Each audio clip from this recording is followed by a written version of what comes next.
आजच्या दिवसाची सुरुवात ही उंबरठ्यावर हळदीचं लेपन करून झालं. तर हळद आणि गोमूत्र मिक्स करून मी उंबरठ्यावर लेपन करत असते. तर आठवड्यातून एकदा म्हणजे खास म्हणजे तो म्हणजे गुरुवार. तर गुरुवारच्या दिवशी मी हमखास हळदीचं लेपन हे करतच असते.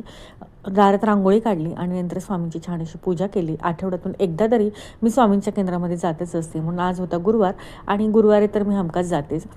तर इथं केंद्राकडे जायला निघाले. घरापासून माझ्या ना 5च मिनिटाच्या अंतरावर केंद्र आहे आणि इथं आरती झाली. आरती झाल्यानंतर मार्गदर्शनही झालं आणि मार्गदर्शन हे मी पूर्ण ऐकत असते कारण की बरीचशी माहिती आपल्याला केंद्रातून मिळत असते.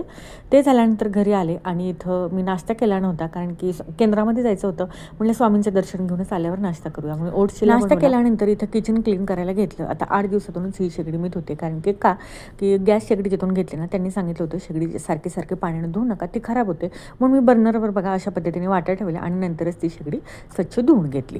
चला, व्हिडिओ आवडत असेल तर एक लाईक आणि सबस्क्राईब करायला